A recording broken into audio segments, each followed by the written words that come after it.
तो प्यारे बच्चों नमस्ते। कहते हैं कड़ी से कड़ी जोड़ते जाओ तो जंजीर बन जाती है। कड़ी से कड़ी जोड़ते जाओ तो जंजीर बन जाती है। आ मेहनत पर मेहनत करते जाओ तो तकदीर बन जाती है। प्यारे बच्चों आप लोगों के लिए आज जो है हम हिंदी गद्य खंड में गोधली चैप्टर 4 लेकर आए हैं, जिसका नाम है नाखून क्यों बढ़ते हैं। तो अगर आप लोग इस चैनल पर पहली बार इस वीडियो को देख रहे हैं तो अगर आप इस चैनल पर नए होंगे तो चैनल को सब्सक्राइब कीजिए और वीडियो को शेयर कीजिएगा। और एक बात, आप लोगों को इस चैनल पर जो है क्लास 10th और 12th की जो पढ़ाई है वो बहुत अच्छे तरीके से आप लोग कराया जाता है। तो आप लोग विश्वास के साथ इस चैनल पर जो है आप लोग पढ़िए। आप लोग एग्ज़ाम में जो है आप लोग का जो रिजल्ट होगा वो बेहतर होगा। और इस चैप्टर में जितने भी मस्त VVI ऑब्जेक्टिव क्वेश्चन हैं उसी को हम लेकर लाए हैं। तो अगर आप लोग जो भी प्रश्न का आंसर अगर जानते होंगे उसको कमेंट में बताइएगा, जो नहीं जानते होंगे सीखने का आप लोग प्रयास कीजिएगा, लेकिन शुरू से लेकर अंत तक देखिएगा, तब आप लोगों को समझ में आएगा इस चैप्टर से सवालों को। ठीक है, तो बिना देरी किए वीडियो को शुरू करते हैं। यहाँ पर लिखा हुआ है बच्चों, फर्स्ट प्रश्न, नाखून क्यों बढ़ते हैं के निबंधकार कौन है। यानी नाखून क्यों बढ़ते हैं इसके निबंधकार बताना है। जो नाखून क्यों बढ़ते ये निबंध है। इसको कौन लिखे हैं? ए गुलाब राय, बी शांति प्रिय द्विवेदी, सी प्रताप नारायण मिश्र और डी आचार्य हजारी प्रसाद द्विवेदी। बताइए क्या होगा बच्चों आंसर इसका। तो याद रखना बच्चों, नाखून क्यों बढ़ते हैं इसका निबंधकार जो है आचार्य हजारी प्रसाद द्विवेदी जी होंगे। ऑप्शन नंबर डी करेक्ट होगा। ठीक है, चलिए देखते हैं नेक्स्ट क्वेश्चन नंबर 2 की तरफ। क्वेश्चन नंबर 2 कह रहा है द्विवेदी जी ने निर्लज अपराधी किसे कहा है। ठीक है, जो द्विवेदी जी है वो निर्लज अपराधी किसे कहा है आपको बताना है। ए नाखून, बी चोर, सी डाकू, डी बदमाश। तो बच्चों द्विवेदी जी ने जो है निर्लज अपराधी आपको किसको कहे? तो नाखून को कहे। याद रखना correct answer option number A सही होगा। चलिए बढ़ते हैं नेक्स्ट क्वेश्चन की तरफ। क्वेश्चन नंबर 3, कामसूत्र किसकी रचना है। कामसूत्र किसकी रचना है आपको बताना है। ए हजारी प्रसाद द्विवेदी, बी पतंजलि, सी वात्स्यायन और डी रामानुजाचार्य। बताइए बच्चों क्या होगा इसका आंसर अगर आप लोग जानते हैं तो। बच्चों 3 का आंसर हो जाएगा ऑप्शन नंबर सी वात्स्यायन। ठीक है, ये कामसूत्र की क्या है? रचना है। चलिए देखते हैं नेक्स्ट क्वेश्चन नंबर 4, शिक्षक का अर्थ होता है। यानी शिक्षक का अर्थ बताना है क्या होता है। ए साबुन, बी मुहावर, सी दर्पण, डी मोम। बताओ बच्चों क्या होगा आंसर अगर आप लोग जानते हैं तो। बच्चों शिक्षक का अर्थ होता है मोम। याद रखना क्या होता है बच्चों? मोम। ठीक है, ये देखते हैं next question number 5। Question number 5 कह रहा है महाभारत क्या है आपको बताना है। महाभारत क्या है। ए उपन्यास, बी कहानी, सी शास्त्र, डी पुराण। बताइए 5 के आंसर क्या होगा बच्चों। तो महाभारत बच्चों क्या होगा? पुराण होगा। याद रखना महाभारत क्या है? एक पुराण है।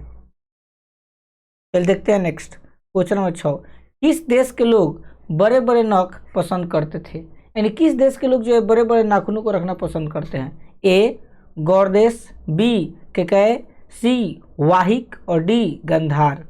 बताइए बच्चों क्या होगा 6 का आंसर। तो बच्चों ऑप्शन नंबर 1 करेक्ट होगा। गौर देश के लोग जो है बड़े बड़े नख क्या करते हैं? पसंद करते हैं। देखिए नेक्स्ट क्वेश्चन नंबर 7, कौन छोटे नखों को पसंद करते थे। यानी कौन जो है छोटे छोटे नाखूनों को रखना पसंद करते थे।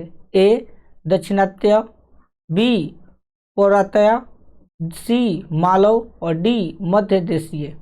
बताइए 7 के आंसर बच्चों क्या होगा। याद रखना बच्चों ऑप्शन नंबर 1 करेक्ट होगा दक्षिणात्य। ठीक है, देखिए next question number 8, Hazari Prasad Dwivedi का जन्म कब हुआ था। यानी हजारी प्रसाद द्विवेदी जी का जो है जन्म कब हुआ था आपको बताना है। ए 1905 में, बी 1907 में, सी 1909 में, डी 1911 में। बताइए करेक्ट आंसर क्या होगा बच्चों 8 का। तो बच्चों इसका आंसर हो जाएगा ऑप्शन नंबर बी 1907 में जो है हजारी प्रसाद द्विवेदी जी का क्या हुआ था? जन्म हुआ था। देखते हैं क्वेश्चन नंबर 9।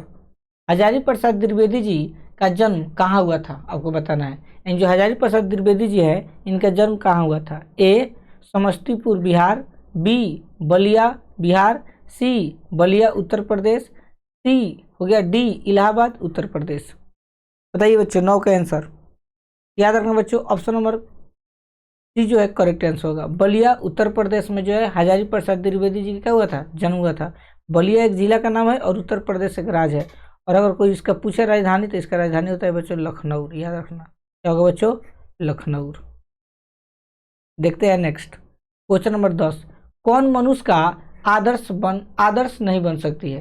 ठीक है, यानी इस चारों ऑप्शन में बताना है कौन ऐसी जानवर है जो मनुष्य का आदर्श नहीं बन सकती है।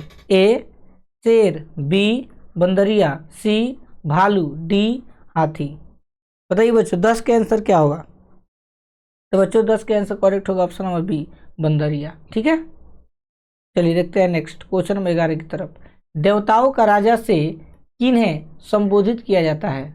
देवताओं का राजा से किन्हें संबोधित किया जाता है। ए महादेव, बी विष्णु, सी इंद्र और डी ब्रह्मा।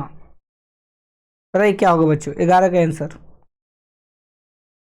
तो करेक्ट आंसर बच्चों का option number C Indra. Indra ji जो है देवताओं का राजा से क्या करते हैं, संबोधित किया जाता है। Question number 12। नख किसका प्रतीक है, आपको बताना है। जो नख है, जो नाखून है, वो किसका प्रतीक है। ए मानवता के, बी पशुता का, सी ए और बी दोनों, या डी इनमें कोई नहीं। बताइए बच्चों 12 का आंसर क्या होगा। तो नख किसका प्रतीक है बच्चों, तो याद रखना क्या होगा इसका आंसर, आप लोग बताइए। याद रखना पशुता का। ठीक है, ऑप्शन नंबर बी करेक्ट होगा। देखते हैं 13 नंबर। पृथ्वीराज रासो किनका संपादन है। पृथ्वीराज रासो किनका संपादन है। ए Hazari Prasad Dwivedi, B Max Muller, सी सुमित्रा नंदन पंत और डी नलिन बिलोचन शर्मा। बताइए करेक्ट आंसर बच्चों क्या होगा 13 का। तो पृथ्वीराज रासो किनका संपादन है, तो ऑप्शन नंबर 1 करेक्ट होगा बच्चों, हजारी प्रसाद द्विवेदी जी का। Question number 14। काशी हिंदू विश्वविद्यालय से हजारी प्रसाद द्विवेदी को कौन सी उपाधि दी गई। ठीक है, काशी हिंदू विश्वविद्यालय से हजारी प्रसाद द्विवेदी को कौन सी उपाधि दी गई थी, आपको बताना है। ए पद्म भूषण, बी अशोक चक्र, सी विजय चक्र या डी ज्योतिषाचार्य। बताइए बच्चों 14 का आंसर क्या होगा। इसके आंसर का बच्चों ऑप्शन नंबर डी करेक्ट होगा, ज्योतिषाचार्य। देखिए next question number 15। Hazari Prasad Dwivedi कब पद्म भूषण की उपाधि से सम्मानित किया गया। जो हजारी प्रसाद द्विवेदी जी है, इनको कब पद्म भूषण से क्या किया गया था, सम्मानित किया गया था। 1953 में, 1957 में, 1959 में, 1961 में। बताइए क्या होगा बच्चों। तो 15 का आंसर करेक्ट होगा बच्चों, ऑप्शन नंबर बी 1957 में जो है हजारी प्रसाद द्विवेदी को पद्म भूषण से क्या किया गया था, सम्मानित किया गया था। ये देखते हैं नेक्स्ट क्वेश्चन नंबर 16।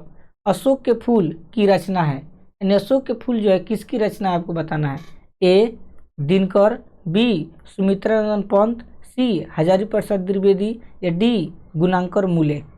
बताइए बच्चों 16 का आंसर क्या होगा। तो बच्चों 16 का आंसर हो जाएगा option number C correct, Hazari Prasad Dwivedi. देखते हैं next question number 17। Hazari Prasad Dwivedi की मृत्यु कब और कहाँ हुई। यानी जो हजारी प्रसाद द्विवेदी जी थे, इनका मृत्यु कब और कहाँ हुआ था, आपको बताना है। ए 1979 दिल्ली, बी 1984 अजमेर, सी 1989 उत्तर प्रदेश, डी 1994 कानपुर।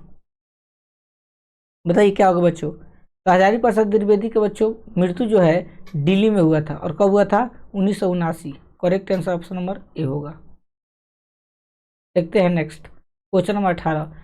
नाखून का इतिहास किस पुस्तक में मिलता है। इन नाखून के बारे में पूरा जानकारी जो है किस पुस्तक में मिलता है, आपको बताना है। ए कामसूत्र में, बी मेघदूत में, सी महाभाव्य में या डी इनमें से कोई नहीं। याद रखना बच्चों ऑप्शन नंबर 1 करेक्ट हो जाएगा। कामसूत्र में जो है नाखून का क्या मिला था, इतिहास मिला था। Next question number 19। Hazari Prasad Dwivedi ने डी लिट की उपाधि किस विश्वविद्यालय से प्राप्त की। ठीक है, जो हजारी प्रसाद द्विवेदी जी थे वो डी लिट की उपाधि किस विश्वविद्यालय से प्राप्त किए थे? तो ए मगध, बी लखनऊ, सी चंडीगढ़ या डी काशी हिंदू। बताइए क्या होगा बच्चों आंसर? याद रखना बच्चों, ऑप्शन नंबर बी करेक्ट होगा। लखनऊ विधि, लखनऊ बीबी से जो है इन्होंने डी लिट की क्या किए थे? उपाधि प्राप्त किए थे। देखते हैं क्वेश्चन नंबर 20। कहानी में चंद्रकार, त्रिकोण, दंतुल, वर्तुलाकार आकृतियों का संबंध मानव के किस अंग से है? ठीक है, कहानी में चंद्रकार, त्रिकोण, दंतुल, वर्तुलाकार आकृतियों का संबंध मानव के किस अंग से है? ए नख से, बी मुख से, सी नाक से, डी आंख से। बताइए करेक्ट आंसर क्या होगा बच्चों 20 का? तो ऑप्शन नंबर एक करेक्ट हो जाएगा, नख से। ठीक है, देखते हैं 21 नंबर। अलतख्त, अलतख्त का अर्थ है, यानी अलतख्त का अर्थ क्या होता है आपको बताना है। ए तेल, बी आलता, सी हल्दी, डी साबुन। बताइए 21 का आंसर क्या होगा बच्चों? 21 का आंसर हो जाएगा करेक्ट ऑप्शन नंबर बी आलता। ठीक है, देखिए next question number 22। Dwivedi ji को साहित्य अकादमी पुरस्कार किस रचना पर मिला था? आपको बताना है। ए अशोक के फूल पर, बी आलोक पर्व पर, या सी अनामदास का पोथा पर, या डी कल्पलता पर। बताइए 22 का आंसर क्या होगा बच्चों? याद रखना ऑप्शन नंबर बी करेक्ट होगा, आलोक पर्व पर। ठीक है, देखते हैं क्वेश्चन नंबर 23। प्राचीन मानव का प्रमुख अस्त्र शस्त्र था, यानी प्राचीन मानव यानी पुराने युग में जो है मानव के लिए अस्त्र क्या था, यानी हथियार क्या था आपको बताना है। ए दांत, बी नाखून, सी पैर, डी पत्थर के औजार। बताइए 23 का आंसर क्या होगा बच्चों? याद रखना ऑप्शन नंबर बी करेक्ट हो जाएगा, नाखून। ठीक है, नाखून से जो है अपने शरीरों को रक्षा करते थे पहले के लोग। ठीक है, चलिए देखते हैं 24 नंबर। आर्यों के पास था, यानी आर्यों के पास क्या था आपको बताना है। ए लोहे का अस्त्र, बी घोड़े, सी मिट्टी यानी कच्ची का घर, या डी इनमें से सभी। तो बच्चों आर्यों के पास इसमें से सभी था, लोहे का अस्त्र भी था, घोड़े भी था, मिट्टी का घर भी था, इसलिए इसमें correct answer option number D होगा, इनमें सभी। Question number 25। जब सब पुराने अच्छे नहीं होते, सब पुराने अच्छे नहीं होते और सब नए खराब नहीं होते, ऐसा किसने कहा आपको बताना है। ए पंतजलि ने, बी कालिदास ने, सी वात्स्यायन ने, या डी कबीर ने। बताइए बच्चों 25 का आंसर क्या होगा? आंसर इसका हो जाएगा ऑप्शन नंबर बी कालिदास ने। कालिदास ने कहे थे कि सब पुराने अच्छे नहीं होते या सब नए खराब नहीं होते, याद रखना। ये किसने कहा? तो कालिदास ने। देखिए नेक्स्ट 26 नंबर। नकधर मनुष्य आज किस पर भरोसा कर रहा है? नकधर मनुष्य आज किस पर भरोसा कर रहा है? ए बंदूक पर, बी लाठी पर, सी एटम बम पर, या डी लोहे के विभिन्न हथियार पर। याद रखना बच्चों, आज के समय में आइटम बम पर जो है नकधर मनुष्य आज क्या कर रहा है? भरोसा कर रहा है, इसलिए करेक्ट आंसर हो जाएगा ऑप्शन नंबर सी। ये देखते हैं 27 नंबर। मनुष्य की मनुष्यता यही है कि वह सबके दुख सुख को सहानुभूति के साथ देखता है, यह तथ्य किसका है? ए महावीर स्वामी का, बी गौतम बुद्ध का, सी कालिदास का, या डी वात्स्यायन का। बताइए बच्चों करेक्ट आंसर क्या होगा 27 का? 27 का आंसर हो जाएगा option number B Gautam Buddha का। ठीक है, देखते हैं नेक्स्ट क्वेश्चन नंबर 28। नाखून क्यों बढ़ते हैं के निबंधकार कौन है? नाखून क्यों बढ़ते इसका लेखक के नाम बताना है। ए गुलाब राय, बी शांति प्रिय द्विवेदी, सी प्रताप नारायण मिश्र, और डी आचार्य हजारी प्रसाद द्विवेदी। तो नाखून क्यों बढ़ते इसका लेखक जो है बच्चों आचार्य हजारी प्रसाद द्विवेदी जी है, ऑप्शन नंबर डी करेक्ट होगा। ये देखते हैं 29 नंबर। आचार्य हजारी प्रसाद द्विवेदी ने साहित्य की किस विधा में लेखन नहीं है? ए आलोचना, बी उपन्यास, सी कहानी, डी निबंध। बताइए बच्चों क्या होगा 29 का आंसर? तो बच्चों इसका आंसर हो जाएगा ऑप्शन नंबर सी कहानी। ठीक है, देखिए नेक्स्ट क्वेश्चन नंबर 30। कौन सी रचना हजारी प्रसाद द्विवेदी की नहीं है? यानी कौन सी रचना जो है हजारी प्रसाद द्विवेदी की नहीं है आपको बताना है। ए अशोक के फूल, बी माटी की मूर्तें, सी वान भट्ट की आत्मकथा, या डी हिंदी साहित्य का आदिकाल। बताइए बच्चों 30 का आंसर क्या होगा। 30 का आंसर बच्चों ऑप्शन नंबर बी करेक्ट होगा, माटी की मूर्ति। ठीक है। क्वेश्चन नंबर 31, हिरोशिमा कहाँ है, यानी हिरोशिमा जो है कहाँ है आपको बताना। ए चीन में, बी जर्मनी में, सी नेपाल में, डी जापान में। बताइए 31 का आंसर क्या होगा बच्चों। तो याद रखना हिरोशिमा कहाँ है बच्चों, जापान में है, ऑप्शन नंबर डी करेक्ट होगा। देखिए 32 नंबर, कौन छोटे नखों को पसंद करते थे, आपको बताने कौन छोटे नखों को रखना पसंद करते थे। ए दक्षिणात्य, बी पौरात्य, सी मालव और डी मध्य देशीय। याद रखना दक्षिणात्य जो थे वो छोटे छोटे नखों को रखना क्या करते थे, पसंद करते थे। देखिए नेक्स्ट क्वेश्चन नंबर 33, नाखून क्यों बढ़ते हैं किस प्रकार का निबंध है, आपको बताना है। नाखून क्यों बढ़ते हैं ये तो हमको पता है कि नाखून क्यों बढ़ते हैं निबंध है, लेकिन किस प्रकार का निबंध है। ए ललित, बी भावात्मक, सी विवेचनात्मक और डी विवरणात्मक। बताइए 33 का आंसर क्या होगा बच्चों। इसका आंसर जगह ए ललित, ललित निबंध है। ठीक है, नाखून क्यों बढ़ते, ललित निबंध है, याद रखना। क्वेश्चन नंबर 34, दधीची की हड्डी से क्या बना था, एंड दधीची जो हड्डी था इससे क्या बना था। ए तलवार, बी त्रिशूल, सी इंद्र का वज्र और डी कुछ भी नहीं। बताइए 34 का आंसर बच्चों क्या होगा। इसका आंसर जगह option number C correct, Indra का वज्र। ठीक है, याद रखना। क्वेश्चन नंबर 35, लेखक के अनुसार मनुष्य के नाखून किसके जीवंत प्रतीक है, आपको बताना है। लेखक के अनुसार मनुष्य के नाखून किसके जीवंत प्रतीक है। ए मनुष्यता के, बी सभ्यता के, सी पाशवी वृत्ति के, डी सौंदर्य के। बताइए 35 के आंसर बच्चों क्या होगा। इसका आंसर जाएगा ऑप्शन नंबर सी पाशवी वृत्ति के। ठीक है, देखते हैं नेक्स्ट क्वेश्चन नंबर 36 और इस चैप्टर का ये आखिरी ऑब्जेक्टिव है। सहजात वृत्तियाँ किसे कहते हैं, आपको बताना है।